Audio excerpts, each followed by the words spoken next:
Welcome to the Weekly Roar, coming live from the Lion's Den, helping new managers become great leaders and awesome bosses. And now, here's your host, Greg Storch. Hey there, everybody. Welcome to the Weekly Roar. Thanks for coming back and joining me again today in the Lion's Den for this week's watch party. Today, I'm going to provide a summary of all of the pivots that we've covered since I kicked off this series back in late September. But before we get into all of that, I'm Greg Storch, and I'm the founder of Lion Enterprise, a leadership development and coaching business where I focus on helping organizations create winning cultures. I'm a certified professional coach and a certified leadership speaker and trainer. And this is the Weekly Roar, my online weekly platform to speak about leadership and personal development topics. If you want to tap into my previous videos, all you have to do is go to my website at lion-enterprise.com and access the Lion's Pride Library tab. The Lion's Pride Library is free, and it's a great way for you to get more of the roar.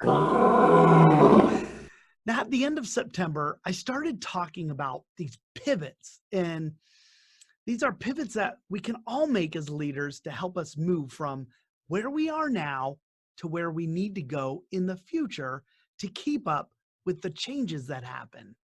See, what worked for us before may not be working for us now, and we have to be flexible to see that, and we need to make adjustments.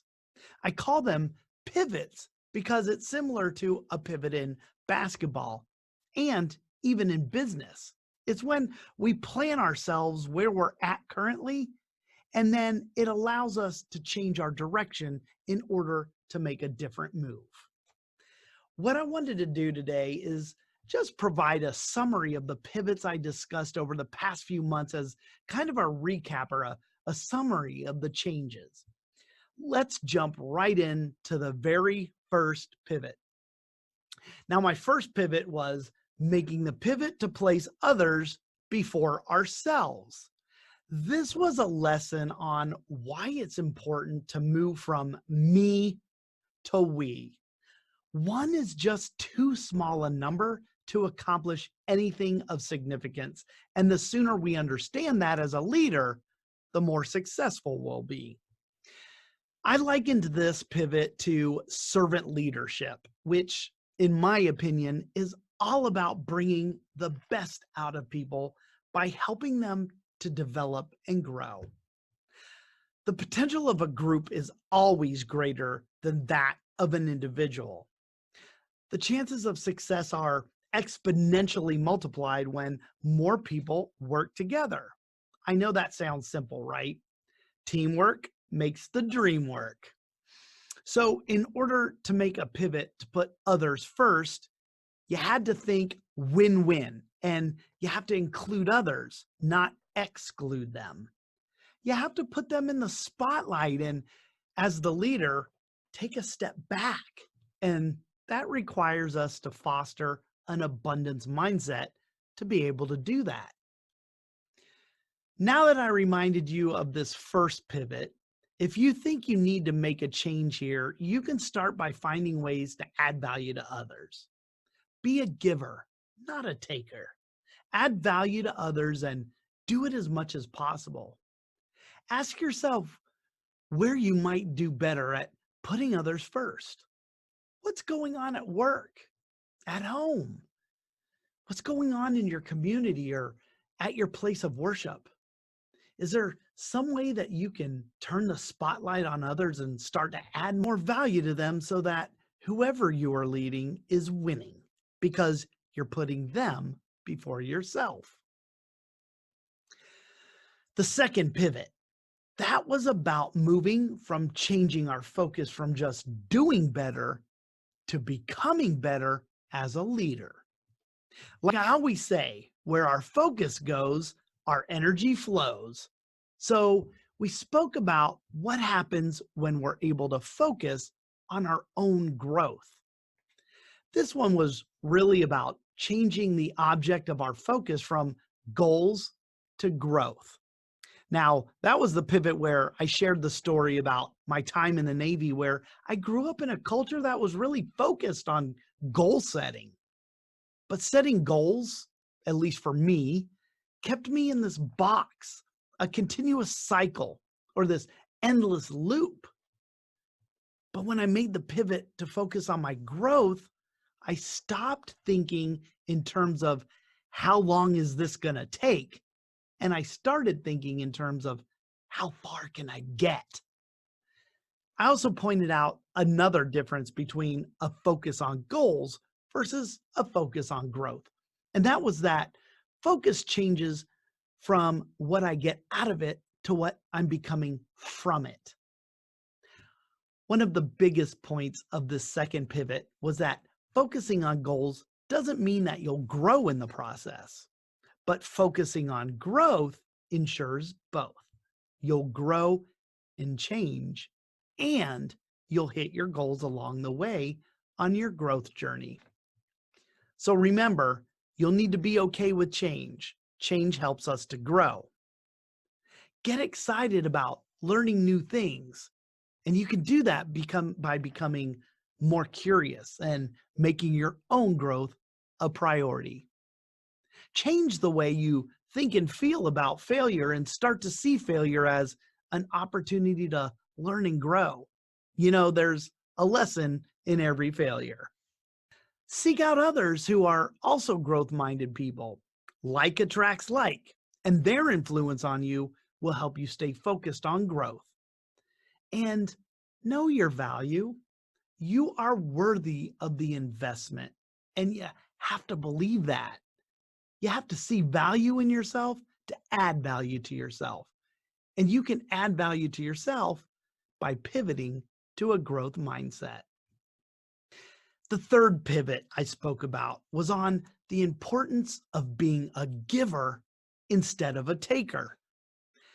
Leadership isn't so much about what we get from it as it is what we can give with it.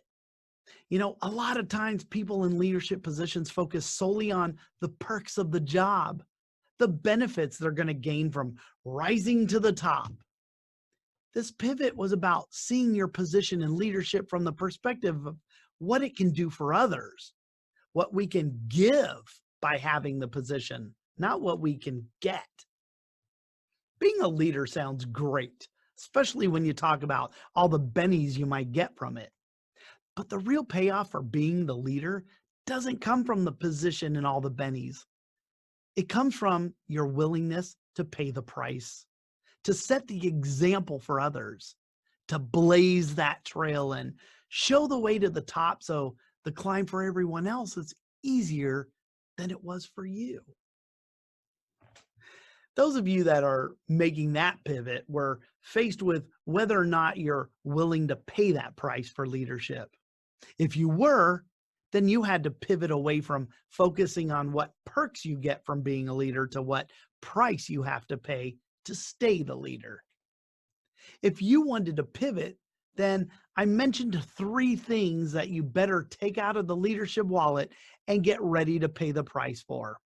The first thing was that you'll have to pay the price of confronting reality.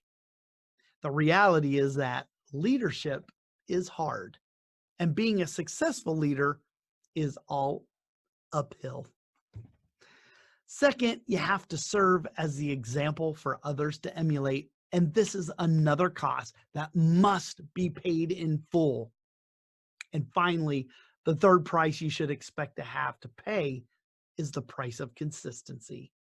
Once you start, you can't stop. You're going to have to commit to consistency. But once you do, you have to just keep climbing. Sometimes you're ahead, sometimes you're behind. The race is long, but in the end, it's only with yourself.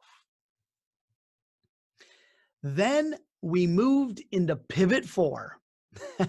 I spoke about making the pivot away from being a people pleaser, and I told you why pleasing people is not leading them. One of the most important things we can do for our followers is challenge them because that's how they grow. But sometimes we just want to please them instead. So they go unchallenged.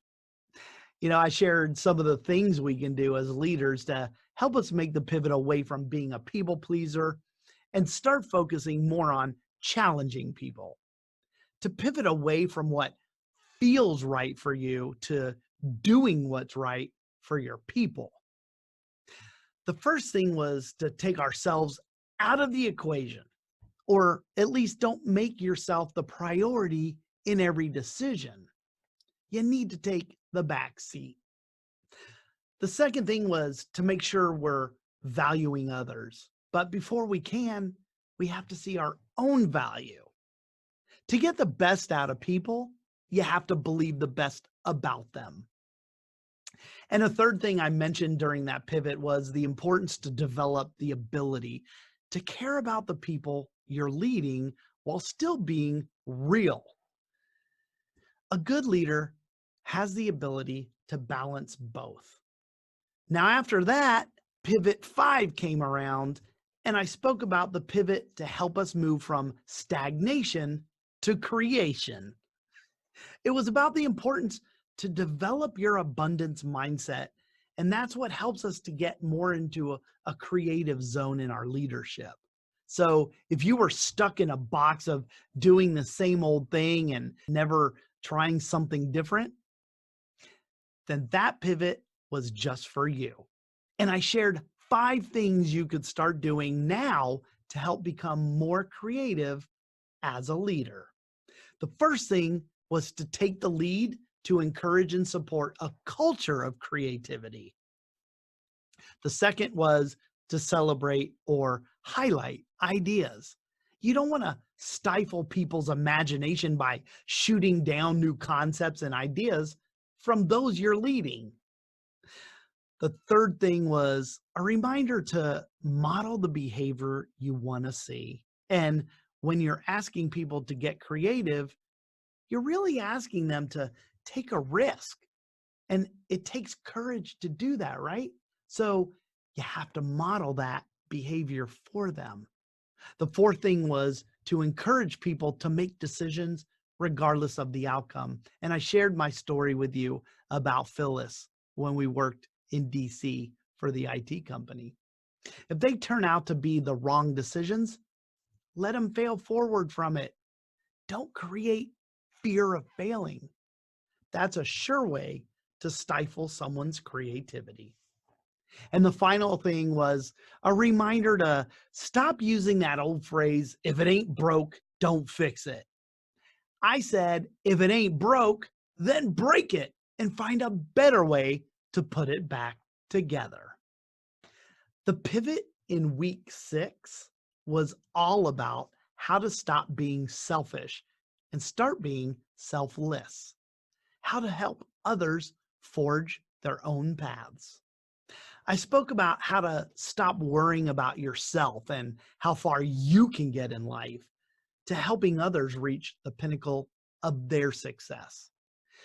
When we develop the ability to focus on others to the point where they can reach a point of significance on their own, then that's how we know we've made that pivot. That pivot required some self-reflection in order to assess where you were in your leadership with this. I asked you to consider the leadership stage you found yourself in, whether it was the first stage where you were still focused on reaching your own success. And if you were, that was okay, because we have to be proven performers ourselves before we can help others and mentor them. But maybe you found yourself in stage 2, where you're starting to focus more on others than yourself. That would have been an indication that your journey is starting to pivot in the right direction to reaching your leadership potential. And during that pivot, there were some of you who were already in stage 3, where you found yourselves at a point where you've achieved a certain amount of success, and now you have the ability and experience to mentor others in their journeys. Regardless of what stage you found yourselves in, making the pivot to invest in others and help them to stretch their potential directly impacts our growth as leaders. Zig Ziglar said it best. You can have everything in life you want if you will just help other people get what they want. When we got to pivot 7, I talked about the importance of getting to really know those you're trying to lead. And I called that one connecting versus directing. One of the biggest things we can do as leaders, one of the biggest lessons we can be reminded of, is the importance of relationships with others and how they play a major role in our own successes and our own failures. I spoke about how making that pivot was about learning how to be a better connector with others. And I mentioned that one of the ways to become a good connector is to practice humility. Don't make things all about you.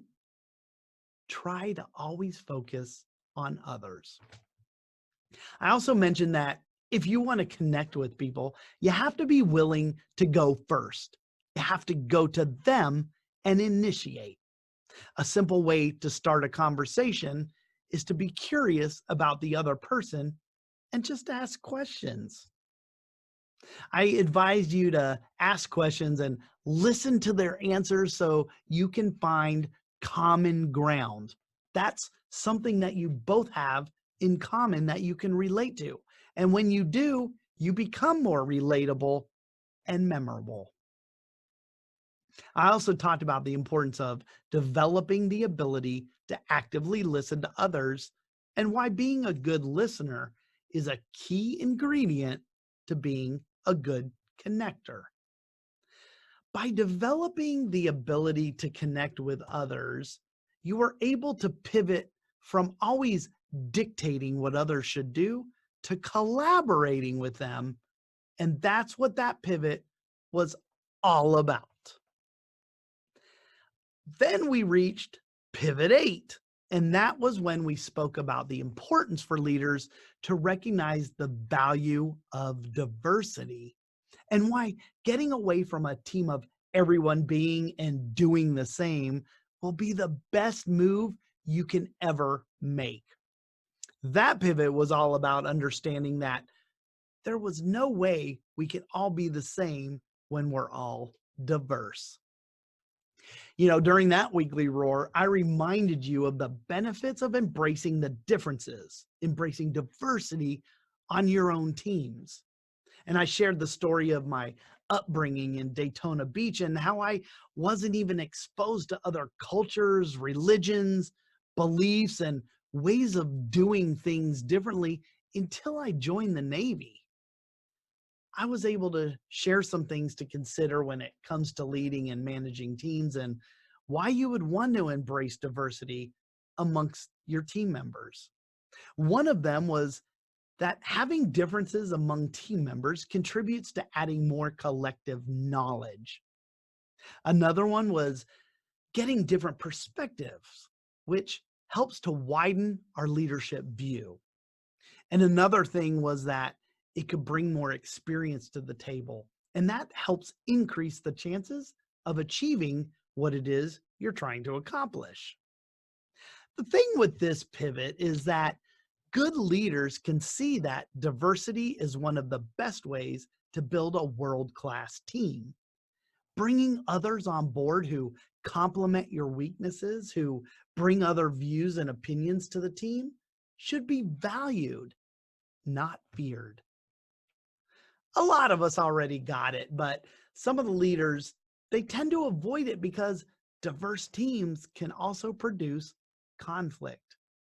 And there are a lot of people out there, including leaders, who like to avoid conflict.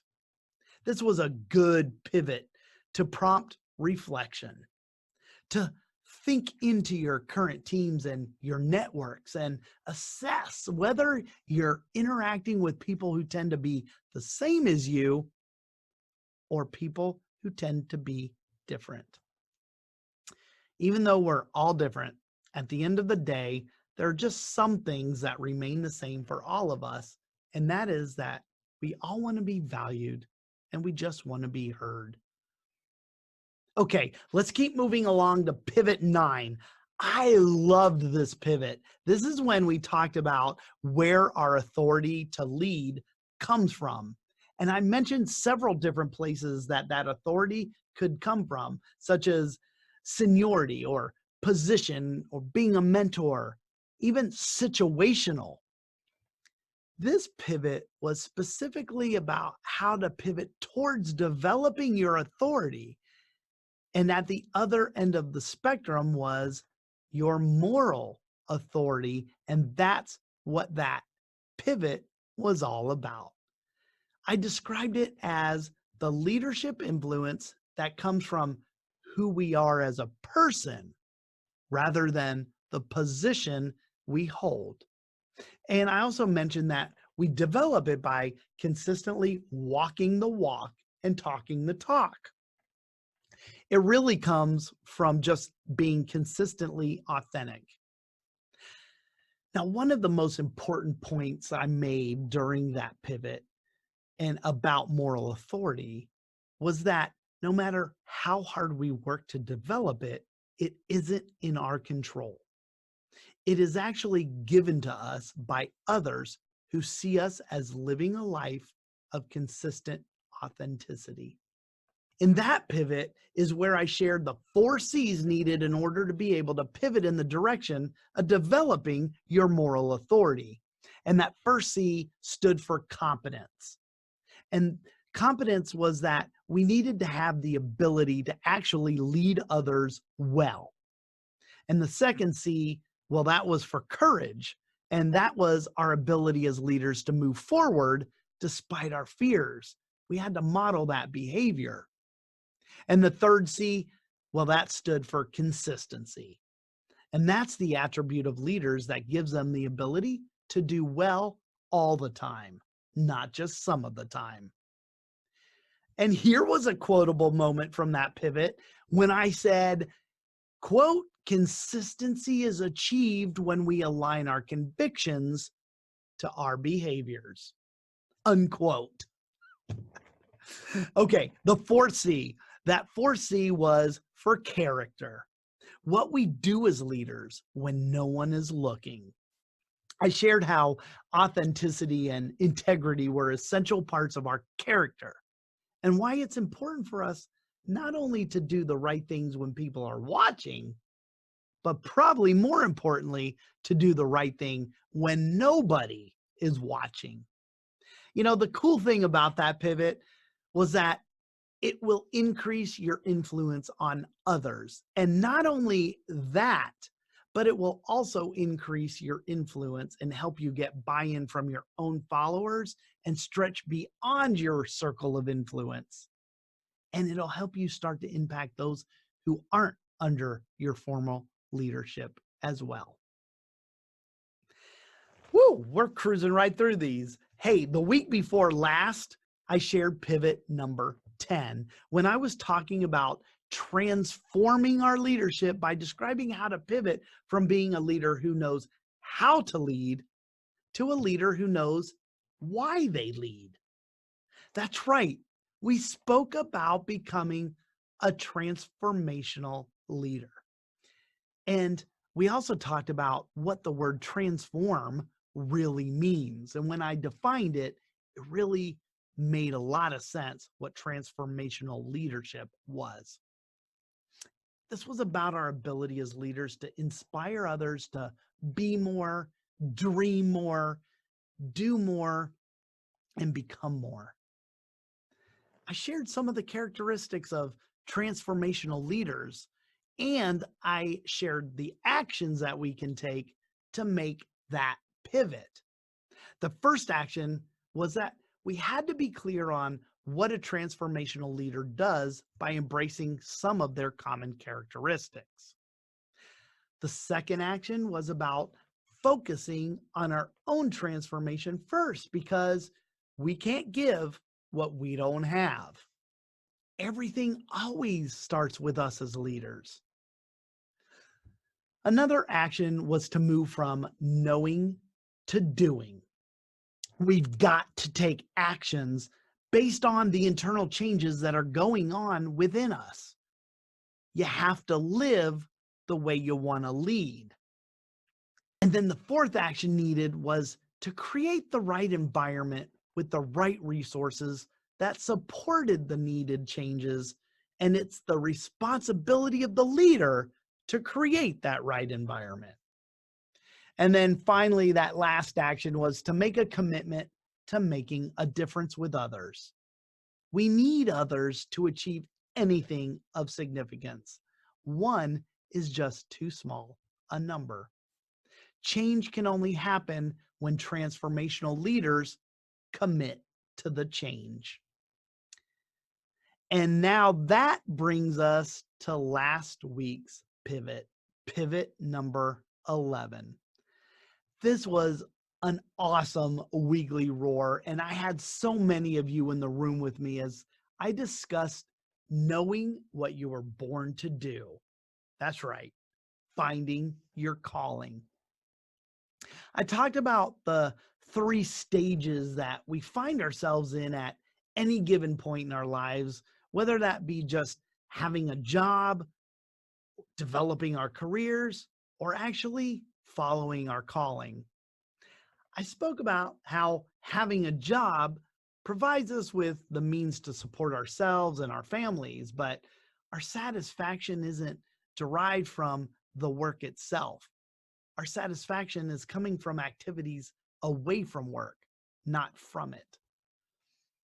I also spoke about having a career where we start to feel like we're developing skills and increasing our knowledge. We're contributing, and over the years, our income continues to steadily increase. Then I went on to define what a calling was. And in simple terms, it's what we were born to do. It's that thing that keeps you up at night and it stokes your passion.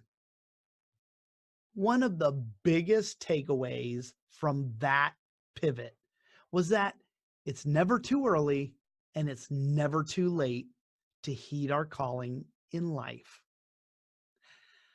During that pivot, I shared the 5 characteristics of a calling. So the first characteristic was that your calling matches who you are. And that's why I talked about the importance of having some self-awareness. You have to know who you are.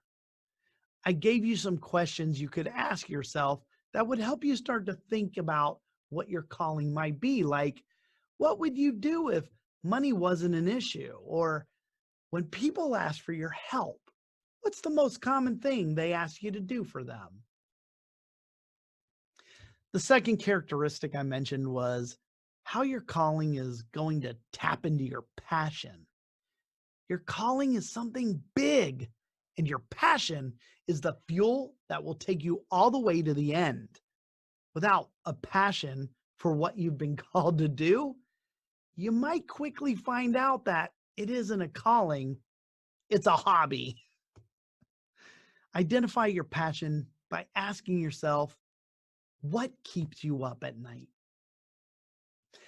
Then I shared a third characteristic that had to do with changing the focus away from yourself, becoming selfless, and realizing that your calling isn't about you. It's about helping others.